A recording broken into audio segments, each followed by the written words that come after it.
Hello, my loves. I'm Ellie Frost. Thank you so much for supporting my channel and being here.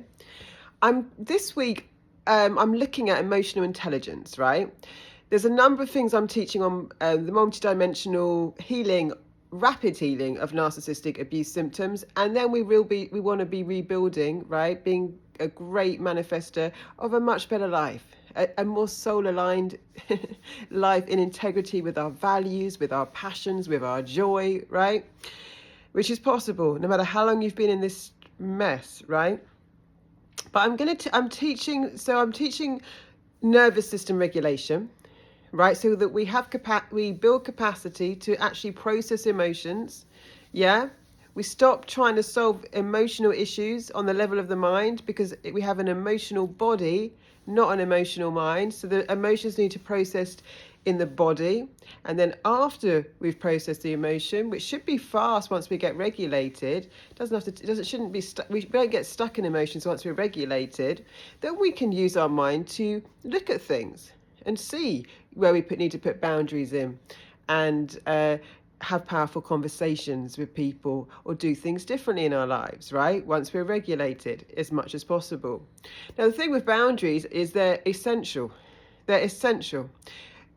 But it's the energy, again, that we set a boundary in that matters, because people can tell if you're energetically strong in a boundary and if you're energetically weak in a boundary. Now, really, a true boundary is really a kind of, this is where I stand on it, and this will end a relationship if you cross it. That's what a true boundary is. Yeah. A standard, what I would call a standard, is, I want to work in my relationships on more intimacy.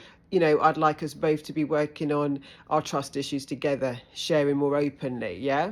But a boundary is, for example, I value monogamy and I will not consent to being in this relationship without monogamy.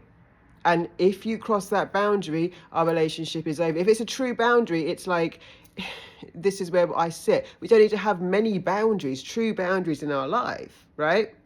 Now, there are other boundaries that might not be as definite. I would call them standards, because to me, a boundary is, this is my ultimate, this is where people cross the line. This is what I will accept in my life. This is what I will not. And then I have standards, which are what I aim to work on or work towards with people that I communicate, but I won't necessarily leave a relationship over it, right? So, for example, I could say for this channel, right, my standard is open communication with people with the intention to heal, learn and grow from me in a community that's supportive. Yeah. But my boundary is, as soon as I see bullying, something that's done in the wrong intent and the wrong energy, I will block the person from the channel. No explanation. That's my boundary. That's my limit. There's no need for me to explain that. Right? It's clear what I'm here about. I know where I start. I know where I stop. So we can call them all boundaries, but I like the idea of boundaries and standards, because to me, the boundary is is the place where I am no longer consenting. Relationships are built on, again, everything in this universe, including how we exchange energy, must be consensual. Like I was saying yesterday, no one has the right to hold you hostage in a conversation. It's funny, actually, as I'm doing this training, a lady tried to do it to me yesterday. I was sitting having my lunch and I did engage. But then she was talking about some very dramatic things to do with animals. And I did not, it was a bit of a traumatizing conversation. I did not consent to it. I put my hand up and said, look, I can't have this conversation with you right now. Because people will try and siphon your energy that aren't just narcissists, and we've got to learn how to communicate better. If you are under narcissistic abuse, right, you're already under attack. And then it can feel like the outside world, everyone else is sucking for you, and you just become more and more depleted. So much as I'm talking about in the trainings, you can find on here on PTSD and stuff, strengthening our energetic field physically, right, so that we're stronger in our energy field, so less, we're just much stronger in it, and less negative stuff can come in. At the same time, we must learn how to know our boundaries, right? Because at the time when you really have to enforce a boundary, the behavior's gone too far. Yeah. I'm not going to go on this channel and making the comments and say, I mean, honestly, since I've had this channel, there's been 3 people I think I've blocked. That's it. That's amazing to me. You know, that just shows that this work really works, because there was a time if I'd have gone out and spoken like this, I know all the narcs would have come in because I wasn't healed enough. 3 people I had to block. That's not a lot, is it? Sitting, I've got thousands of people, and I've only really been talking the last 2 weeks so openly about this, right, on YouTube. Fantastic response, and I knew I had to be able to cultivate energetically a sacred portal, a safe container for people to come in. I wouldn't do this on the internet in an unsafe way, so my energy has to be very strong. 1, 0 tolerance for bullying, 0 tolerance for people coming at me in the incorrect energy. 3 people, that's it. The rest of every single comment, most of them, as much as I can, I read. They are beautiful, wholesome, wonderful people. Sometimes, you know, sharing opinions with a genuine view to have a conversation on what we're talking about with deep respect, deep integrity, beautiful values. To me, that's such a confirmation of the energetic we can hold. But that's about my energetic at this point. Now, if I'd have started talking like this a year ago, I'm not sure if I wouldn't have got more people coming at me in a different way, because my energy wasn't as bulletproof as it is now. So it's very rare that anything comes at me. But we do, it's not, and again, it's not always about law of attraction and energetic match, right? We still live in a world of everything, and the light attracts everything. So it's not to say you don't always have to take it personally and think it's your match. If we live in a world of everything. So the dominant vibration wins. My dominant vibration is soul driven, heart driven, beautiful people who have been through, I think, probably on this channel, some of the worst things that can happen to anyone, and are still really kind, really sweet, really giving, and want to learn and grow. Haven't given up, really are beautiful humans, just who we actually are.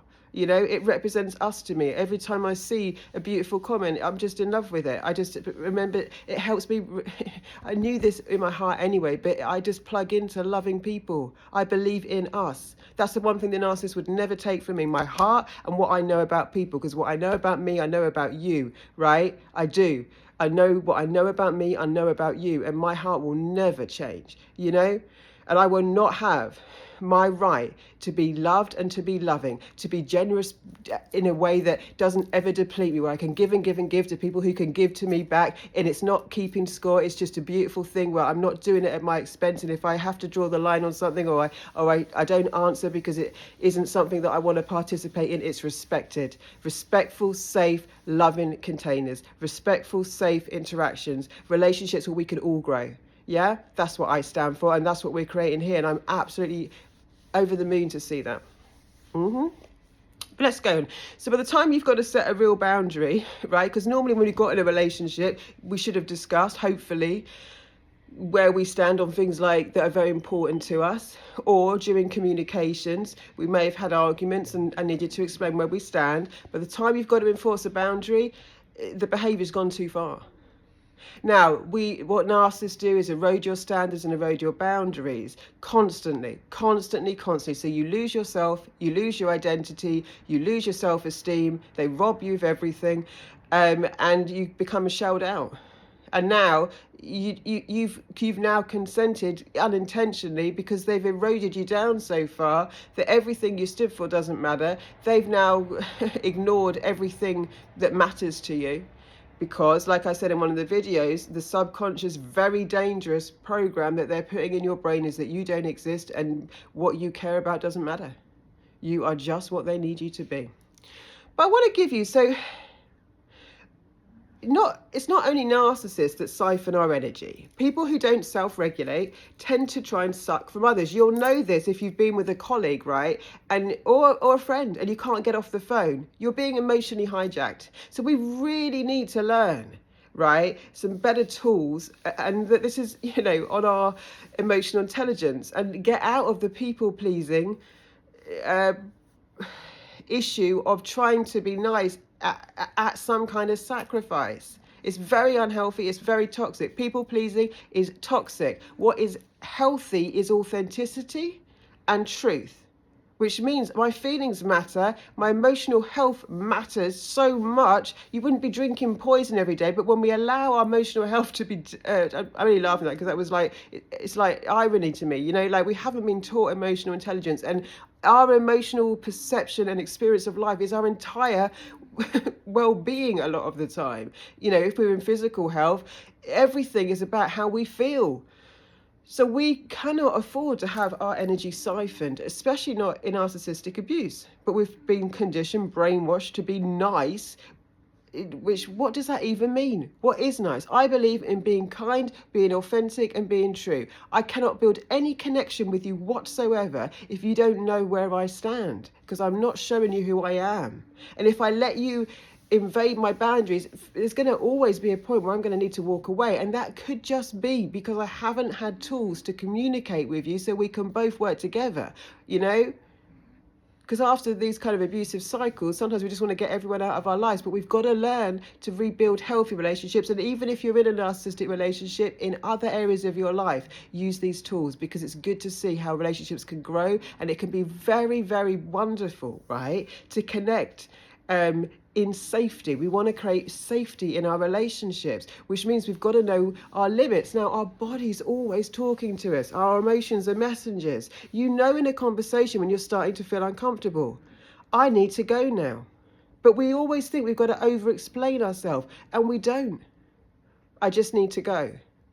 The silence we have speaks volumes and is our right. It's our sovereign right. I don't have to, if someone writes a comment that I don't like, say anything on it. Now, if I don't respond to your comment, doesn't mean I don't like it, right? I might not have seen it, but I don't have to. If someone is harassing me by thinking they have the right to call me or text me after we're no longer in a relationship, like narcissists do when they hoover, often when they're new supply and then they've broken up, then they're going to come in like a tidal wave and harass you. They have no right to your energy. No one does. Until you get in a consensual conversation or consensual agreement with someone, or a relationship where you need to set the standards, right? No one has the right. No one. You do not have to pick up the phone. Do not have to talk to them. Do not have to read anything that is put at you. You are consenting to being here, right? But it's a two-way thing. You are consenting to be here. I am doing my part. Yeah? But for someone who is not consenting to be in my conversation, I have no right to go down the street and just push my views on them. We need to start saying things to each other like, can we talk about this? Is it a good time for us to talk about this? Now, if you're with narcissists, sometimes you're in a dangerous situation. I mean, you're always in honestly, you're always in a dangerous situation, because they're destructive, and it often just go one way, which is worse. So I would recommend the diffusing statements, and to get out of the conversation, whether you have to sit in your room, go outside, do whatever you can, sit in your car, then do anything to trigger or irritate them, because narcissists have a ton of rage and they will punish you for anything that hurts their ego, which is basically everything on the planet that isn't completely serving them. So there is no point, there is no win in triggering a monster into its own demonic crap. If you're in a position where they can come at you, just save your breath. Silence is power. Silence is power. But if you're just dealing with toxic people or narcissists who you're not in any immediate danger physically or emotionally with, then there are things you can say to people, and you might want to use this in your other relationships where it's a bit toxic or you're not used to putting boundaries. So when people are looking to siphon your energy, they're normally doing something negative, right? They're normally doing something to put you on edge. There's a difference between saying, do you need anything? Can I do anything to help you? Because I'm genuinely caring about you. Or are you okay? And like we would ask that question from a place where they're trying to unearth you in some way. You feel it in your body. They're like suggesting that you're not okay. Yeah? Are you okay? Like, it's actually a form of harassment. They're putting you on the spot, so you don't know what to say. You know it's coming from a negative energy, not a caring energy, which is why drop down into your body, hands on the body, feel what's going on. This has got to be a sensory experience first, not a mind one, because the mind will say, it's not, they care about me, they're asking if I'm okay. But your body will be saying, this doesn't feel good. You know, caring, loving should feel good. If I ask you, are you okay? How are you doing? You should feel love from that. If it's sent in the energy, we need to become energetically aware and emotionally intelligent, right? So in a healthier or non-dangerous situation, you can actually say things like, so people can say something to you like, are you okay? You don't look good today. I could say, that's a strange thing to say. I'm more likely to say at this point, are you trying to make me feel uncomfortable? Because you feel the energy. Now, I'm not suggesting you do that with anyone dangerous, but we've got to start calling things out. When people say things to you like, not calling out to have an argument, to stop the energy, to actually defend ourselves. When people say something that you know they're getting, that it's a dig. Narcissists are so good at implied digs, right? Again, in a safe environment, if you're with an narcissist that you can't get away from, that could come at you and punish you, just honestly say nothing as much as you can, diffuse it as much as you can. But in other environments where it's toxic or, you know, you're not in danger, you can say things like, are you trying to upset me? I'm not sure where you're coming from. It's a direct question. Now again, I use I language. I own my emotional self. I don't want to talk about that. Yeah, we want to see toxic people try and get you to divulge, right, yourself, because then they can feed off your vulnerabilities and use them against you to manipulate you in unsafe ways. So we've got to now choose only safety, and people have to earn our trust, only safe places to talk about how we feel, because our emotional health is very, very important. And it affects our physical health and everything else in our life, like our manifestations. So only safe environments, yeah? And only if it's something personal or intimate where I'm leading that. It should be you leading a very personal, intimate thing in your own pace, not someone pushing, right? Now, in narcissistic abuse, we have been trained to overgive in every way, including our emotions and how we feel, our feelings, the details of our lives, everything about us, which is basically weaponized against us. And, you know, then we are conditioned to do that with other people. In a safe space where you get to be heard, seen, held, right? It's the biggest relief to be able to talk and connect and say how you feel.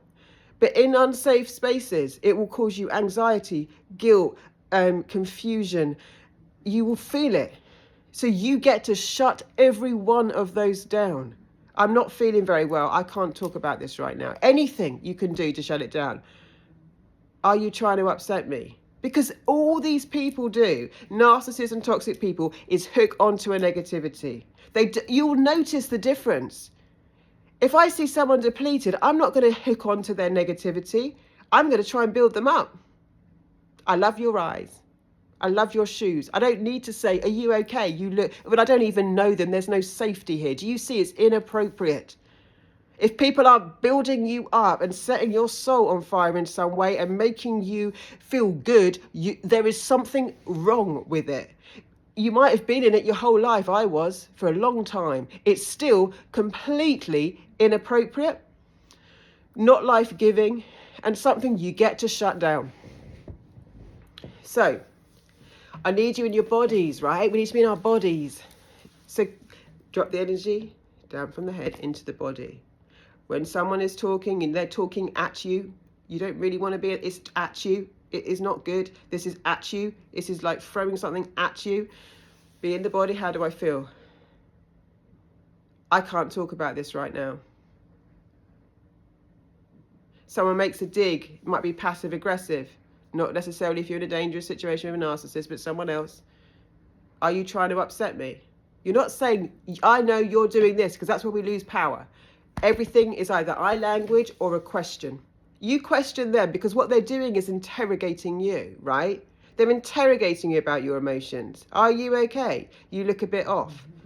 I mean, who's got the right to tell you that? Unless it says, again, you should be leading that. You should be going in safe spaces with people you care about, who you know care about you, And if you are ready to open up emotionally, then it's in a safe space at your own pace. Safe space at your own pace. Being harassed, interrogated in any way is totally inappropriate, and we're going to start not accepting that. We're going to start knowing our standards and boundaries. A boundary is not a true boundary unless you are willing to cut ties if someone crosses it. That's a boundary. I have boundaries for this channel. I've only enforced them 3 times. When I see something like that, no discussion, that's my limit. I don't discuss it. I don't try and fix someone. I don't care what the conversation's got. No time, no tolerance. 0. If it's a standard and it's not crossing a complete boundary, then I would have a conversation, but I'm not going to need to, again, because I've set a different energy here, right? Because I'm in a different energy. But like, doesn't mean, as I say, women yesterday when I was having my lunch, people aren't going to try and come at you, because this is a universe where we've got everything. But we still get to protect ourselves, protect our energy, and protect our emotional health at all costs, especially if we're already depleted. I can't talk about this right now. I actually use my hand a lot. I can't talk about this. I did that lady yesterday. I can't talk about this right now. One, she's invaded my outside lunch space, which was okay to start with. I've got dogs, they're cute, fine. She wanted to say hi. Now she's going into a lot of negative. She's trying to trauma bond me, literally. Like, she was talking about some horrific things. You know, trauma bond in some way on a lower level. I can't talk about this right now. You don't have to participate in these negative conversations. You do not. You know when it feels bad in your body. Trust your body more than your mind. So remember,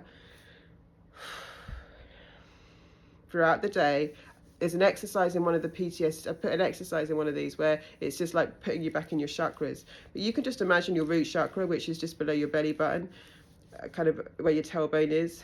You have to hold on to yourself.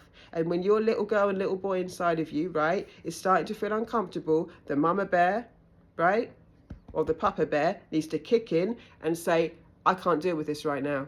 No explanation. Your silence is your power. Keeping hold of you have every right to your sovereignty. If you want to join Sovereign, we're open. 6 weeks deep work on this to build capacity in the body energetically, to heal deeply, and to be an energetic match to our best lives. Check out elliefrost.com, and other than that, keep posting, keep commenting. I appreciate you being here, and it does help me. As I say, I listen to your comments, I listen to everything, and I really want to give you what you most need rather than what maybe you think you want. So my channel is different, I think, to what other people are talking about, because I'm not re-teaching you stuff you already know. I really want you to have a breakthrough, to really go on and have your best life. I want you to know life can be so good. I want you to know people are so good. I want you to know you can trust this universe, trust each other, and you know what I mean, trust God or whatever you believe in. I want you to have the opposite of the trauma and tragedy and tyranny that's happened to you. And I want to do my best to help you with that, you know, because I've been in all those places, poverty of everything apart from no one would take the poverty of my spirit, which got me through using the tools that I teach you here, rapidly got me through to a whole different life, a better life than even when I had before it was all torn apart. All right, my loves, I love you, and I'll speak to you soon.